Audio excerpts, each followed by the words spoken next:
Eh bien salut à tous, donc aujourd'hui on se fait une nouvelle review. Aujourd'hui ça sera la review du CZ75 de chez Maruchin, revendu par AEG. Alors il faut savoir que c'est Maruchin qui fabrique seulement avec les cahiers des charges de chez AEG. Ça fait un peu comme le Derringer qu'AEG revend bien entendu, c'est-à-dire que la qualité est beaucoup moindre donc ce qui fait que ça influence le prix. On trouve cette réplique autour des 109 euros quand c'est trouvable. Maintenant, je crois qu'elle n'est plus fabriquée, il me semble, ou du moins c'est extrêmement dur de la trouver. Et les chargeurs, alors j'en parle même pas. Alors la boîte, ça fait un peu penser à style du petit Derringer. Hein. On va avoir quelques petites informations en anglais. Et là on voit bien Maruchin Product, hop, Made in Japan. De côté, on va avoir tout ce qui est information légale.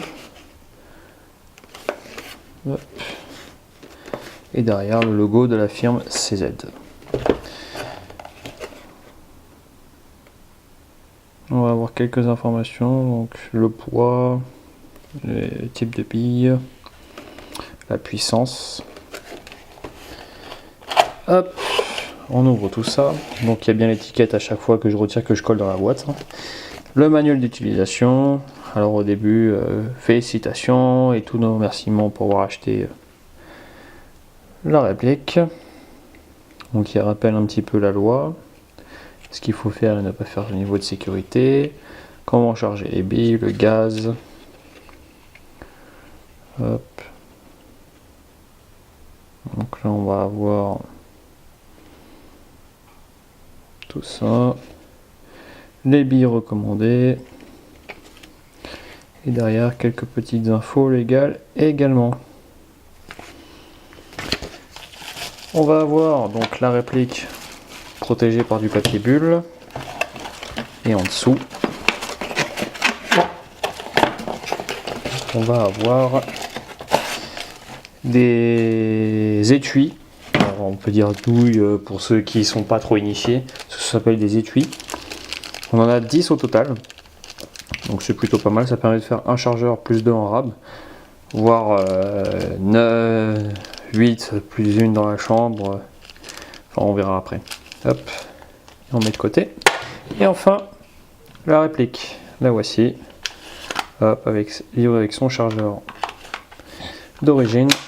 Je n'en ai toujours pas trouvé un en spare, donc forcément je pourrais pas vous présenter un second chargeur. Donc voilà donc la petite réplique, hein. Donc on voit un petit peu ce qu'elle donne. Alors faut aimer, hein, c'est assez old school, un peu comme le 1911, mais vous allez voir c'est plutôt pas mal. Puis ça permet de faire du tir chez soi, c'est fun quoi. Bon, je l'utiliserai surtout pas en partie vu le prix des étuis. Mais bon voilà, alors on va avoir traditionnellement les marquages, hop. Le logo de la marque CZ, modèle 75, calibre 9 para, made in Tchécoslovaquia. Donc ils sont assez bien réalisés je trouve, comme on peut le voir. Hop, vous voyez c'est vraiment réalisé vraiment très très propre. Sur la poignée on va avoir ici un logo CZ. Hop, alors je vais revenir après sur les poignées, justement on va avoir un marquage horrible ici. Alors vous voyez j'ai essayé de l'effacer avec un marqueur. Que dalle. On va avoir ici discrètement le logo Maruchin. Ah, mise au point et dur. On va avoir ici un faux numéro de série qui est reporté ici et qui est reporté également ici. Et ici, timidement également, on va avoir le logo Maruchin. On va avoir aussi un rappel du logo CZ. Hop. Donc voilà. Alors cette réplique est faite de tout en ABS. Alors ça fait bizarre à première vue parce que vous enlevez le chargeur, c'est tout léger, hein. Franchement ça fait vraiment jouet. De loin ça va, mais alors dès qu'on touche, ça fait vraiment super jouet. Marui fait vraiment beaucoup mieux et on trouve des répliques Marui à pas si cher que ça, donc c'est dommage, c'est vraiment dommage.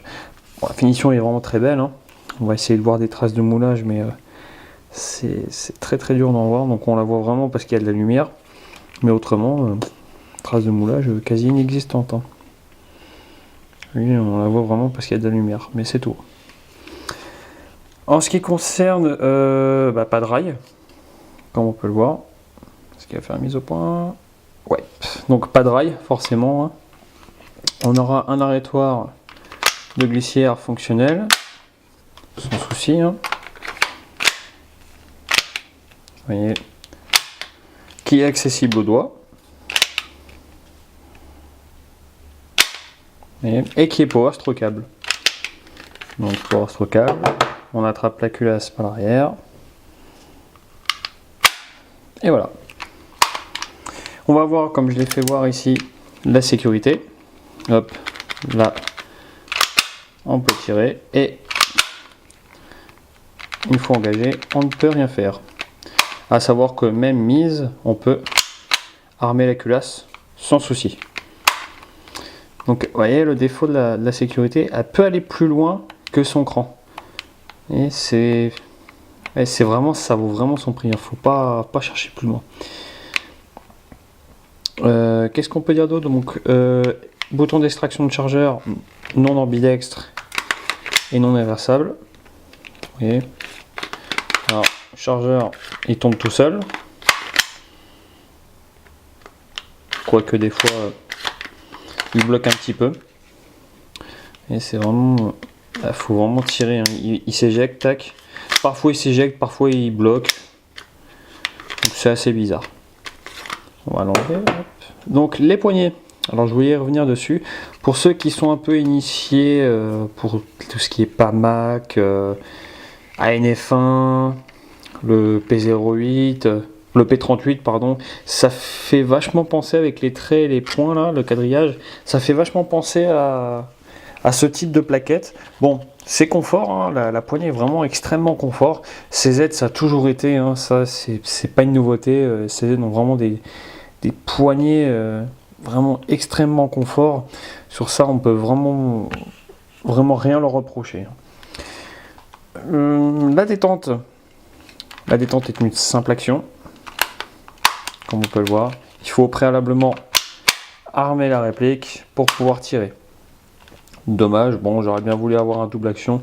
Bon, après, comme je vous ai dit, c'est vraiment un prix relativement bas pour du Maruchin, donc forcément ça implique la qualité globale de la réplique.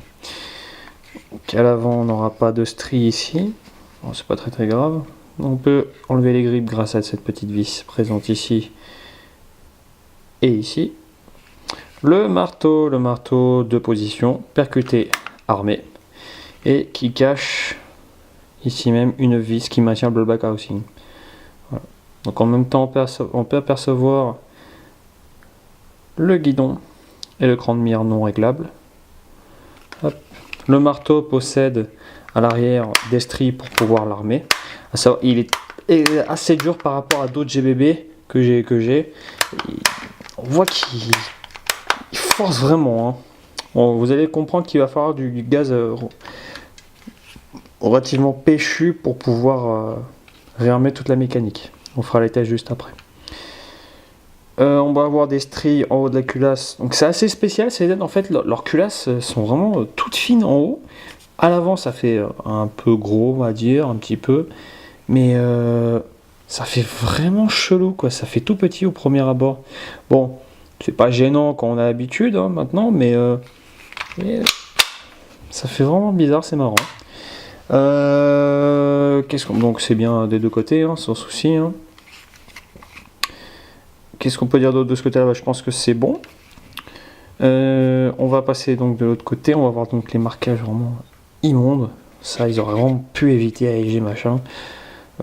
Je vais essayer de trouver un système pour pouvoir les dégager parce que c'est vraiment dégueulasse. On va avoir un faux extracteur ici. Et on n'aura pas de reproduction d'éjecteur, ce qui est normal. Qu'est-ce qu'on va avoir d'autre ici? Une chambre, tac, chambre. Donc on va avoir un moteur d'arrel également en plastique, vous voyez, hop, qui lui normalement possède des rainures. Est-ce que il va le faire voir? Ouais, donc on peut voir, possède une reproduction des rainures du canon. C'est vraiment gadget. Mais ça le mérite d'être présent. Hop. La détente, ah oui, j'ai pas parlé de la détente, forcément. La détente, donc elle est assez bizarre, sachant qu'il n'y a aucun point dur. Donc ça part en fait, on ne sait pas quand ça va partir. Voilà, là c'est parti, il n'y a pas d'over travel. Par contre, pour réarmer le marteau quand la détente est appuyée, c'est une facilité, mais alors vraiment énorme quoi.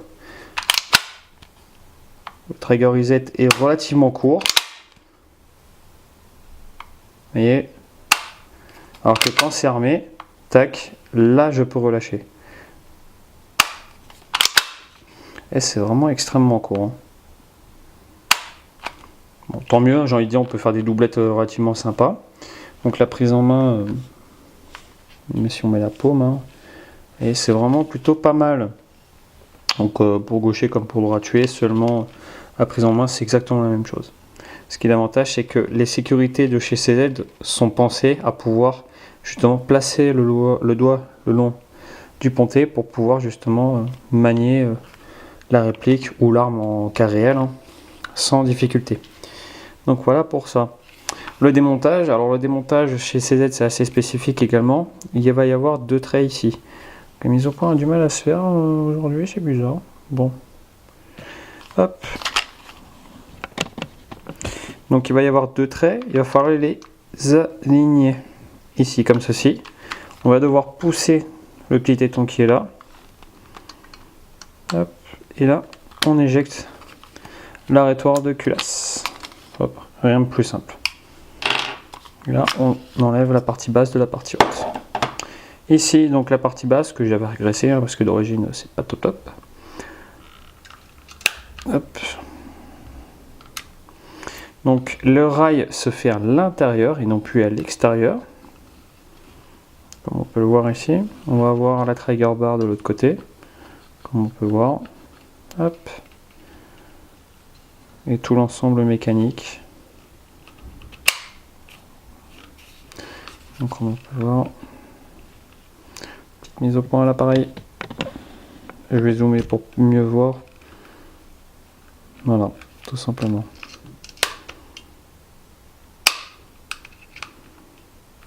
C'est cette petite pièce qui vient relâcher le marteau. On va regarder la culasse. Hop. Donc on n'a pas de réglage au pop. C'est un système au pop type Bax. Pour ceux qui connaissent, vous comprendrez. Je vais démonter la culasse pour qu'on voit un petit peu ce qu'il y a dedans. Hop. Donc un ressort récupérateur avec sa tige guide. Un petit étang en beau, vous verrez pourquoi. On va avoir le guide. On va avoir le canon. Alors sur la première version, il me semble, je ne suis pas sûr à 100%, qu'il y avait un ressort de canon. Je ne suis pas sûr à 100%. Ceux qui ont eu les premières versions comme moi, ça fait tellement longtemps que je m'en souviens plus. Donc voilà. Et enfin le canon qu'on peut séparer en deux. La culasse extrêmement légère et extrêmement fragile. Alors pourquoi? J'ai eu 2 casses, donc j'essaie d'en retrouver une, mais bonjour pour en retrouver une. Petite mise au point, messire.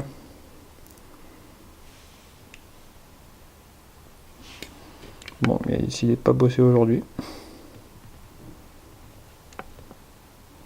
Donc en gros, j'ai eu une casse ici.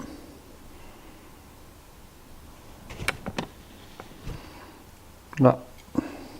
Et une qui est en train de se faire ici. Et si j'écarte, on va la voir tout de suite. Et elle remonte jusqu'à là. Donc pour l'instant, j'y vais vraiment très mollo avec cette réplique pour éviter de la casser justement, parce qu'elle devient rare. Donc là on a le canon avec le système, je sais pas si c'est un Bax ou autre merdique, vous voyez. Un système de joint bizarre, n'est pas réglable. On n'a pas beaucoup de portée avec. Donc vous allez me dire, ça sert à quoi ce bras? C'est simple, c'est l'éjecteur qui vient en fait accrocher l'étui, qui vient taper, l'étui vient taper ici, et en fait il se fait éjecter, tout simplement. Donc compatible avec rien, hein, ça va de soi. Hein. Donc canon externe. Et tout en plastique. On peut voir la marque d'injection. Ça fait vraiment bizarre. Hein. J'allais oublier dans la culasse. Hop, on va avoir ici l'extracteur, c'est ce qui vient choper la gorge de l'étui. Hop, le nozzle spécifique évidemment. Rocket valve juste là. Et hop, donc le nozzle qui coulisse sans aucun souci. Hop, allez, on remonte tout ça. Ensuite, on met le guide, la tige guide et son ressort de rappel. Alors le petit téton, vous vous en souvenez, ce que je vous disais, il va falloir le mettre dans le petit trou juste là. Rien de bien compliqué, ça se met tout seul. On remonte le tout.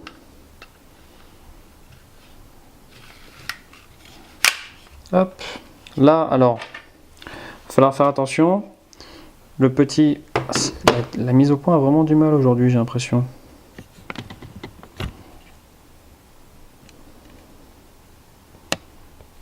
Hop. Donc le petit téton qui est là, il va falloir le placer en dessous du ressort qui est là. Donc comme ceci. D'abord on met l'arrêtoir, on l'enfonce jusqu'au maximum. Et là en fait le but c'est de ceci. Vous soulevez et vous mettez ça comme ça. Et vous faites un test comme ceci. Voilà. Ensuite on va passer au chargeur. Donc au chargeur, hop. Alors le chargeur, lui aussi est spécifique, évidemment, c'est normal. Donc on a deux compartiments. On a le compartiment gaz qui se trouve tout ici, et le compartiment étui qui se trouve juste ici. Donc on voit bien qu'il n'y a pas de lèvres pour les billes. C'est carrément un vrai follower hein, qui vient pousser les étuis vers le haut. Donc le cran de verrouillage du chargeur, vous voyez, il est pas ambidextre. On va voir la tête du chargeur avec le gaz route. Et la valve en fait est assez spécifique. Elle n'est plus dans ce sens là, elle est dans ce sens là. Ce qui fait en fait on a une espèce de relais ici qui vient appuyer sur la valve pour pouvoir libérer le gaz. Hop, juste là. En fait le réservoir est assez complexe quoi. On peut dévisser ici pour avoir accès au niveau des joints, pour voir un petit peu l'état. Hop, en dessous la vis qui maintient tout l'ensemble. La valve de remplissage. Donc voilà. C'est celui qui fait c'est un peu lui qui fait, on va dire tout le poids de la réplique, dans le sens où, vu qu'elle est en ABS, c'est plutôt pas mal d'un côté, qu'il soit un peu lourd. J'ai pas parlé également, mais les étuis, donc ça c'est important. Il en existe donc déjà de base dans la réplique, mais on peut en acheter à part. Avec dans la boîte 25 pour une trentaine d'euros je crois. Donc voilà, c'est des étuis en plastique, le même que d'origine. Hop, de toute façon je vais y venir tout de suite. Quand on les trouve c'est plutôt bien, mais vu que c'est relativement rare maintenant, c'est assez difficile d'en trouver, hein, c'est logique. Alors, les étuis. Ils sont tout légers, c'est marrant. Bon, plus petit que du 9 par 1, ça fait vraiment bizarre. On peut placer une bille à la fois. Hop, je vais essayer de sortir des billes. Hop, on place une bille à la fois sans enfoncer comme un bourrin. Il suffit juste de pousser. Et vous voyez, écoutez, je sais pas si on va l'entendre. Je vous mets près du micro. Vous voyez, elle a du jeu. Bon, c'est pas très grave. Hein. Et donc voilà. Alors, ce qui va me faire la mise au point. Hop. Donc voilà un peu ce que ça donne.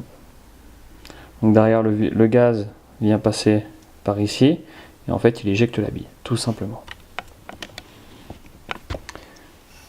Hop. Je vais juste en mettre... quelques-unes pour le passage au chrony. Et puis donc j'ai chargé 8 cartouches. Alors pour les charger, c'est comme en vrai. On appuie et on met l'étui. Ici c'est un étui vu qu'il n'y a pas de balle.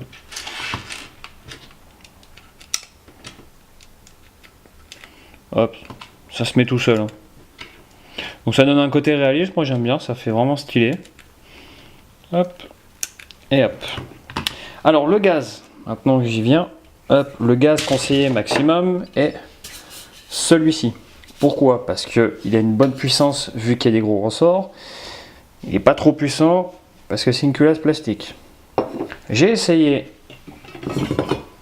le 110 PSI ATM, ça marche pas.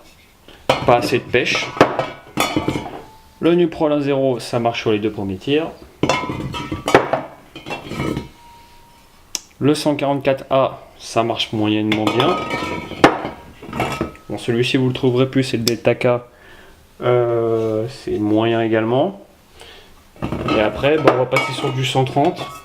Là, ça va commencer à bien marcher, mais on va avoir déjà une puissance relativement élevée. Donc, on va éviter. Hop. Donc, pas besoin sur le coup de la bouteille vu qu'il n'y a pas de silicone.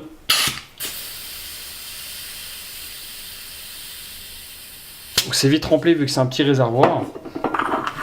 Hop. Et puis, on va passer au test chronie. Voir ce que ça donne. Passage chronie.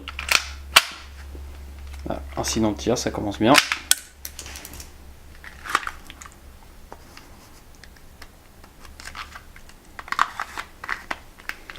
Donc c'est parti, passage chronie.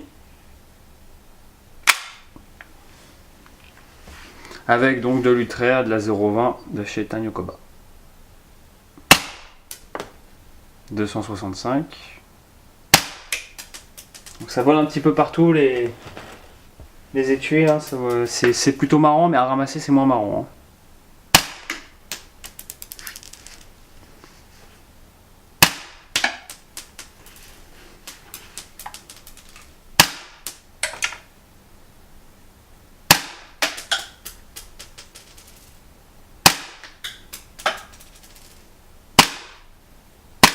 Ah. Bon, on a une douille qui s'est coincée, enfin un étui, pardon. Et je joue sur les mots. Hop. C'est mal mise, donc du coup, incident de tir. Et la dernière, 272,6. Donc on a hop, une moyenne de 277,3, un écart de 20,6. 290 au maximum, 265 au minimum. Allez, donc, comme vous avez pu voir, c'est une réplique plutôt sympa qui a donc une finition plutôt jolie, je trouve. Comme on peut voir, encore une fois, c'est surtout une réplique originale qui permet de tirer sympa chez lui sans pour autant avoir une arme à feu. Donc forcément, ça exige beaucoup moins de contraintes par rapport, par exemple, à un coffre-fort ou des déclarations administratives, etc.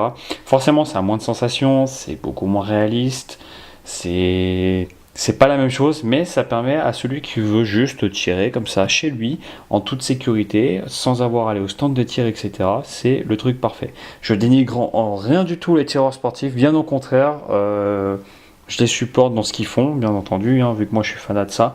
Mais donc voilà, ça permet d'avoir donc des contraintes en moins. Voilà. Donc j'espère que cette petite review vous a plu, puis moi je vous dis à bientôt pour une nouvelle. Allez, à ciao ciao.